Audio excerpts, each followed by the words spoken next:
বৃষ্টি বৃষ্টি এই সুন্দর ওয়েদারে কে কে খিচুড়ি খেতে পছন্দ করো? আমার কিন্তু এই বৃষ্টির মধ্যে খিচুড়ি বেশ লাগে, আর সাথে যদি হয় মুরগির মাংস অথবা গরুর মাংস তাহলে তো আর কোনো কথাই নেই।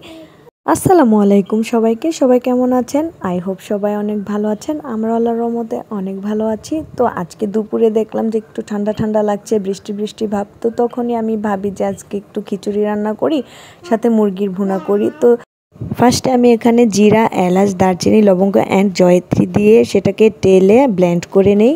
আর ব্লেন্ড করার পর একটু পানি দিয়ে ব্লেন্ড করি। এই যে আমার মশলাটা এখানে আমি নিয়েছি মুরগির মাংস, আদা রসুনের পেস্ট অ্যান্ড যেই মশলাটা ব্লেন্ড করলাম সেটা, আর পেঁয়াজ কুচি অ্যান্ড তেজপাতা।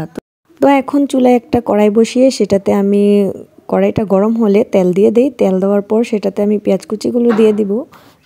পেঁয়াজগুলো ভালোভাবে ভেজে তারপর সেটাতে আমি দিয়ে দেই তেজপাতা, আর তেজপাতা দিয়ে সেটা একটু নেড়ে চেড়ে সেটাতে আমি পেঁয়াজ ভালোভাবে ভাজা হলে আমি এটাতে এখন দিয়ে দিই আদা রসুন পেস্ট। আর আদা রসুনের পেস্ট দেওয়ার পর আমি এটাকে ভালোভাবে ভেজে নেব তেলের মধ্যে, আদা রসুনটা যাতে আদা রসুনের গন্ধটা না থাকে।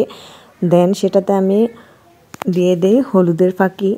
দেন হলুদের ফাঁকিটা দিয়ে একটু ভেজে নেব, আর ভাজা হলে সেটাতে আমি পরিমাণ মতো পানি দিয়ে দেই। পানি দেওয়ার পর যখন বলক আসবে তখন আমি দিয়ে দিব মরিচের ফাঁকি, আর মরিচের ফাঁকিটা দিয়ে একটু নেড়েচেড়ে সেটাতে আমি দিয়ে দিই পরিমাণ মতো একটু লবণ। এখন দিয়ে দেব যে ব্লেন্ড করা মশলাটা আমি ব্লেন্ড করেছিলাম সেই মশলাটা দিয়ে দেই পরিমাণ মতো, অ্যান্ড দেন সেটা দিয়ে একটু নেড়েচেড়ে আমি রান্না করে নিব অ্যান্ড কষায় নেব। তো কষানো হয়ে গেলে কষানোটা হয়ে গেলে আমি সেটাতে দিয়ে দিব আমার মাংসগুলো, মুরগির মাংসগুলো। দেন মুরগির মাংসর সাথে মশলাগুলো ভালোভাবে মিক্স করব, নাড়িয়ে চাড়িয়ে মিক্স করে নিব। দেন এটাকে কিছুক্ষণের জন্য ঢাকনা দিয়ে রেখে দিব। আর বাইরের আবহাওয়াটা তখন কিন্তু ঠান্ডা ঠান্ডা ছিল। তো দেন আমার মাংসটা থেকে কিছুটা পানি ছেড়েছে, আর এটাকে আমি একটু ভালোভাবে কষায় নিব মিডিয়াম আঁচে। আমি কিছুক্ষণ পরপরই ঢাকনা খুলে একটু নাড়িয়ে দিচ্ছিলাম যেন নিচে দিয়ে লেগে না যায়। তো এভাবেই একটু পরপর ঢাকনা খুলে নেড়ে চেড়ে রান্না করে নিয়েছি। আর যখন দেখেছি যে এরকম তেল ছেড়ে দিয়েছে তখন আমার কষানোটা হয়ে গিয়েছে, এবং আমি তখন পানি দিয়ে দিই পরিমাণ মতো। তো পানি দেওয়ার পর আমি এটাকে ঢাকনা দিয়ে আবারও রান্না করে নিই। দেন আমার ঝোলটা যখন একটু শুকিয়ে এসেছে আমি একটু নেড়ে চেড়ে নিচ্ছিলাম, এবং আমার রান্নাটা প্রায় যখন শেষের দিকে তখন আমি জিরাটা ফাঁকি করে নিই। জিরা ফাঁকিটা এখানে দিয়ে দেই। আর আমার রান্নাটা শেষ। এখন এটা পরিবেশন করব। দেখুন আমার মুরগির মাংসটা মাশাআল্লাহ কত সুন্দর হয়েছে, আলহামদুলিল্লাহ। তখনও কিন্তু বাইরের পরিবেশটা কত সুন্দর ছিল, ঠান্ডা ছিল, একটু পরেই রোদ উঠে যায়। আমি এত কষ্ট করে খিচুড়ি আর মুরগির মাংস রান্না করলাম, কিন্তু বৃষ্টিটাই আর হলো না, একটু বৃষ্টি হয়ে থেমে গিয়েছে। দেন আমি এখানে পোলাও চাল নিয়েছি এবং ডাল নিয়েছি, সমান সমান 1 কাপ পোলাও চাল এবং 1 কাপ ডাল নিয়েছি, এবং ডালটা আমি ভালোভাবে টেলে নিয়েছি। দেন সেটা আমি ধুয়ে নিলাম। তো পোলাও চাল আর ডালটাকে আমি ভালোভাবে ধুয়ে এটাকে 10 মিনিটের জন্য ভিজায় দেন স্ট্রেনারে এটাকে আমি ছেঁকে রাখি। আর তারপর আমি এটার জন্য কড়াই বসিয়ে দেই, আর কড়াইয়ের মধ্যে দিয়ে দেই সয়াবিন তেল। দেন তেলটা গরম হলে সেটাতে দিয়ে দিই পেঁয়াজ কুচি, আর পেঁয়াজ কুচি দেওয়ার পর এখানে আমি দিয়ে দিই তেজপাতা, এলাচ, লবঙ্গ, দারচিনি, এবং পেঁয়াজটাকে ভালোভাবে ভেজে পেঁয়াজটা বাদামি করে ভেজে নিই। দেন এখানে দিয়ে দিই শাহি জিরাটা দিলে শাহি একটা ভাব আসে খিচুড়ির মধ্যে। দেন আমি এটাতে দিয়ে দিই আদা রসুন বাটা, আর আদা রসুন বাটাটা দিয়ে একটু আদা রসুনটা ভালোভাবে ভেজে নিই। আদা রসুনটা ভাজা হলে এখন আমি পরিমাণ মতো পানি দিয়ে দিব, আর পানিটা দিয়ে একটু ওয়েট করব বলক আসার জন্য। একটু বলক আসলে তখন আমি এটাতে দিয়ে দেব হলুদের ফাঁকি, আর দিয়ে দিব ধনিয়ার ফাঁকি।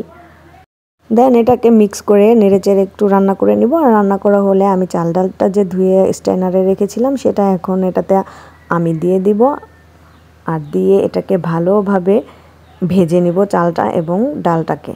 তো এখন মশলার ভিতরে ভালোভাবে এই চাল ডালটা মিক্স করে আর ভালোভাবে ভেজে নিব। আর দেখলেই বুঝতে পারবেন এটা মুখে বলে কি বলবো, ভিডিওতে দেখতে পাচ্ছেন যখন এটা একটু আওয়াজ হবে যে ডালটা ভাজা হয়ে গিয়েছে, বুঝলে তখন এটাতে পানি দিতে হবে। তো আমি যতটুকু পরিমাণ চাল ডাল নিয়েছি, আমি 2 কাপ পরিমাণ চাল ডাল নিয়েছি, তো 4 কাপের মতন পানি দিয়ে দেই। এরপর এটাতে আমি লবণ দিয়ে দেই পরিমাণ মতো, আর দিয়ে দেই কাঁচামরিচ, আর কাঁচামরিচটা দিয়ে আমি এটাকে ঢাকনা দিয়ে রেখে দিব কিছুক্ষণের জন্য। কিছুক্ষণ পর ঢাকনা খুলে একটু নেড়ে চেড়ে আবার ঢাকনা দিয়ে রেখে দেব। দেন যখন খিচুড়িটা 80%-এর মতো হয়ে যাবে, এই যে এরকম, তখন আমি দিয়ে দিই ধনেপাতা কুচি। আর ধনেপাতা কুচিটা দিয়ে আমি চুলার আঁচটা একদম লোতে দিয়ে ঢাকনা দিয়ে রেখে দেই 20 মিনিটের মতো। আর তারপরে আমার রেডি হয়ে যায় গরম গরম ভুনা খিচুড়ি। এই যে আমার ভুনা খিচুড়ি এবং মুরগির মাংস একদম তৈরি। কিন্তু আমি বৃষ্টি দেখে এগুলো রান্না করলাম, কিন্তু পরে বৃষ্টি আর হলো না। কেমন লাগে বলেন তো?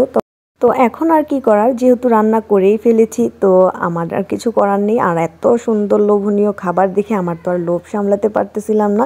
আমি তাড়াতাড়ি করে সার্ভ করে এটা তাড়াতাড়ি খেয়ে ফেলি। আর এত মজা হয়েছে, বিশ্বাস করবেন না যে মানে জাস্ট ফাটাফাটি হয়েছে। তোমরাও ট্রাই করে দেখতে পারো আমার কিউট কিউট আপুরা। আমার ভিডিওটি এতক্ষণ ধরে দেখার জন্য অনেক অনেক ধন্যবাদ। আর আমার ভিডিওটা লাইক কমেন্ট শেয়ার করতে কেউ ভুলবা না। তো সবাইকে আল্লাহ হাফেজ।